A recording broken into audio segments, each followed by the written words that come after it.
Elle est dans le Donbass et on voulait effectivement l'avoir. Et je comprends, ça fait quelques minutes qu'elle est en train de patienter et je lui demande de me pardonner. Bonjour Anne-Laure Bonnel, vous êtes sur le terrain dans le Donbass.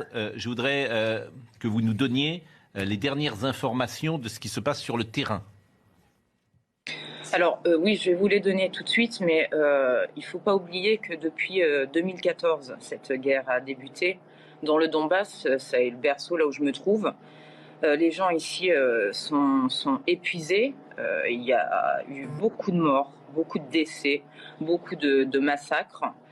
L'aviation a pilonné le Donbass en 2014, l'aviation ukrainienne.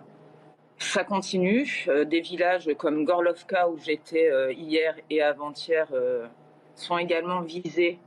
Il y a des blessés, il y a des morts que je filme quotidiennement, que je photographie également, pour garder ça en témoignage.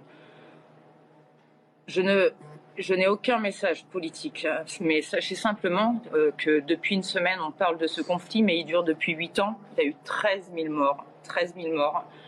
Les gens sont épuisés. Ils se sentent tous ukrainiens.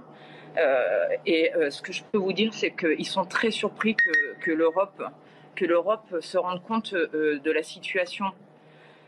Alors que pour eux, cette situation de bombardement, c'est de vivre dans des caves, etc. Je l'ai documenté en 2015. Pour eux, c'est un quotidien depuis 2014, je le répète.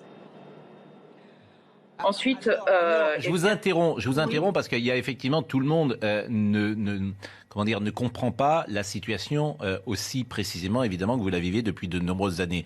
Vous avez dit, et ça m'a surpris, tous les gens se sentent ukrainiens.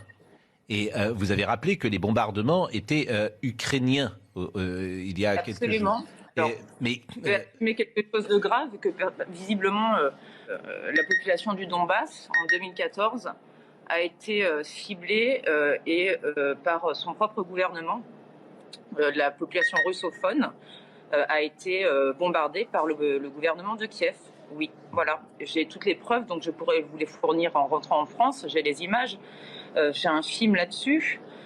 C'est incontestable. Mais aujourd'hui, les bombardements ou les exactions, elles sont russes ou elles sont russes ou elles sont ukrainiennes? Du côté où je suis, elles sont ukrainiennes. C'est l'armée ukrainienne. Je suis désolée de choquer tout le monde. Non, pas du tout. Mais pas du tout, au contraire. Je ne prends pas parti et je ne défends pas Poutine. Je ne prends pas de position, simplement. Ce que vous dites est factuel. Et ces populations aujourd'hui a bombardé sa population. Les enfants ont vécu 8 mois dans des caves.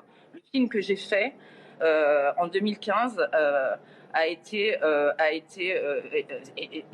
une preuve de toutes ces crimes de l'humanité.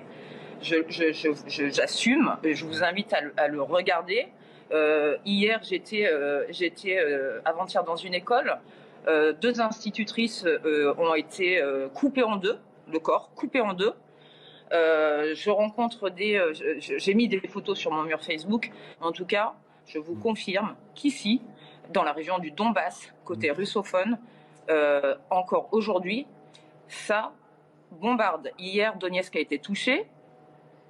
Et c'est évidemment le pouvoir central ukrainien, selon vous, qui déclenche ces bombardements. Alors, ce que je vous propose, est-ce que vous pouvez rester avec nous? Parce qu'on va recevoir Bernard-Henri Lévy dans quelques secondes, Anne-Laure Bonnel. Oui, bien sûr. Bon, je vous en prie. Je vous remercie beaucoup. Voilà, écoutez, simplement, cette guerre, la guerre, c'est horrible. Alors, je n'ai pas de solution, je ne fais pas de politique. Mais ce qui se passe, c'est très grave. Vous êtes écoutés par des millions de Français. J'espère qu'une désescalade sera possible. Parce que quand vous voyez, depuis 2014, il y a 13 000 morts à peu près.